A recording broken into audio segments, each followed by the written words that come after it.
ही कथा आहे एका छोट्या गावातील मुलाची, जो स्वतःच्या मेहनतीच्या जोरावर राष्ट्रीय स्तरावर पोहोचतो. त्याने कधी कल्पनाही केली नव्हती की एक दिवस त्याचं नाव देशभर गाजेल. पण त्याच्या जिद्दीमुळे आणि मेहनतीमुळे त्याने अशक्य ते शक्य करून दाखवलं. रत्नागिरी जिल्ह्यातील एका लहानशा गावात विक्रांत नावाचा 16 वर्षांचा मुलगा राहत होता. तो लहानपणापासूनच धावण्यात अतिशय वेगवान होता. मैदानात कोणीही त्याच्याशी स्पर्धा करू शकत नव्हतं. शाळेत कोणताही खेळ असला तरी तो पहिलाच येत असे. पण गावात योग्य सोयी नसल्यामुळे त्याला पुढे काही करता येईल का, याबाबत शंका होती. त्याच्या घरची परिस्थिती तितकीशी चांगली नव्हती. वडील शेतकरी होते आणि आई गृहिणी. पैशाची टंचाई होती, पण विक्रांतचा जिद्दी स्वभाव त्याला स्वस्थ बसू देत नव्हता. तो रोज पहाटे उठून मैदानावर सराव करत असे. त्याचे शिक्षक कुलकर्णी सर त्याच्यातील प्रतिभा ओळखत होते. एका दिवसात त्याची पहिली परीक्षा आली, तालुका स्तरावरील 100 मीटर धावण्याची स्पर्धा. तालुक्यातील मोठ्या मैदानावर स्पर्धा होती. विक्रांतने खूप मेहनत घेतली होती, पण त्याला योग्य प्रशिक्षण मिळाले नव्हते. तो पहिल्या 50 मीटरपर्यंत आघाडीवर होता, पण शेवटच्या क्षणी 2 खेळाडूंनी त्याला मागे टाकलं. त्याने 4थ्या क्रमांकावर स्पर्धा संपवली. तो खूप निराश झाला. मी इतकी मेहनत घेतली, तरी हरलोच. तो स्वतःशीच पुटपुटला. तेव्हा कुलकर्णी सरांनी त्याला धीर दिला. अपयश ही पहिली पायरी असते. तू मेहनत कर, मी तुला मदत करीन. सरांनी गावातच त्याच्या प्रशिक्षणासाठी काही उपाय केले. त्यांनी त्याला योग्य तंत्र शिकवले.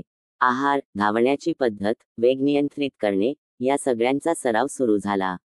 1 वर्षाच्या अथक परिश्रमानंतर विक्रांत पुन्हा स्पर्धेसाठी तयार झाला.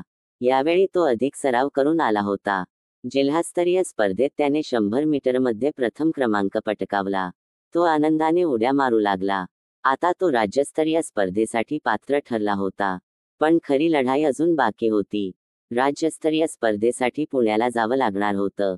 पण घरची परिस्थिती इतकी हलाखीची होती की प्रवासासाठीही पैसे नव्हते. वडिलांनी एका नातेवाईकाकडून पैसे उसने घेतले. विक्रांतला आता जबरदस्त खेळ करून कुटुंबाचा अभिमान वाढवायचा होता.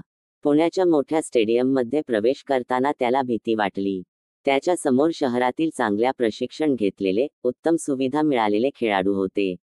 पण त्याने स्वतःवर विश्वास ठेवला. स्पर्धेच्या दिवशी त्याने सर्व ताकद पणाला लावली आणि 100 मीटर शर्यतीत 3रा क्रमांक मिळवला. हे त्याचं खूप मोठं यश होतं. आता त्याचं नाव राष्ट्रीय स्पर्धेसाठी शिफारस झालं. राष्ट्रीय स्पर्धेत चांगली कामगिरी करण्यासाठी त्याला अजून सरावाची गरज होती. पण घरची परिस्थिती परवानगी देत नव्हती. तेव्हा गावातील लोकांनी त्याला मदत केली. त्याच्यासाठी निधी उभारला गेला. कुलकर्णी सरांनी त्याला शहरातील एका अनुभवी प्रशिक्षकाकडे पाठवलं. त्या प्रशिक्षकाने त्याला अत्याधुनिक तंत्र शिकवलं. त्याची गती, स्टॅमिना आणि शरीरसंबंधी क्षमता सुधारली. पण राष्ट्रीय स्पर्धेच्या 1 महिन्याआधी एक दुर्दैवी घटना घडली. वडिलांना हृदयविकाराचा झटका आला. विक्रांत मानसिकरित्या खचला. त्याला वाटलं की खेळ सोडावा. पण आईने त्याला सावरलं. तू तुझं स्वप्न पूर्ण कर. तुझ्या वडिलांचं तेच स्वप्न आहे. त्याने स्वतःला सावरलं आणि तयारी सुरू ठेवली. दिल्लीमध्ये राष्ट्रीय शर्यतीसाठी संपूर्ण देशभरातून खेळाडू आले होते. विक्रांतसाठी हा सर्वात मोठा क्षण होता. त्याने मनाशी ठरवलं, आज मी स्वतःला सिद्ध करून दाखवेन.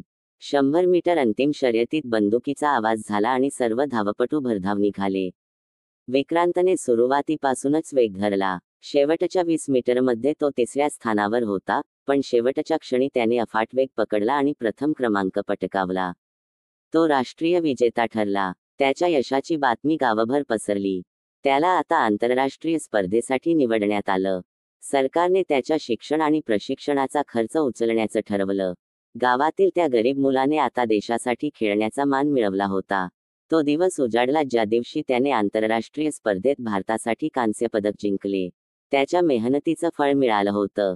आज विक्रांत देशातील एक नावाजलेला धावपटू आहे.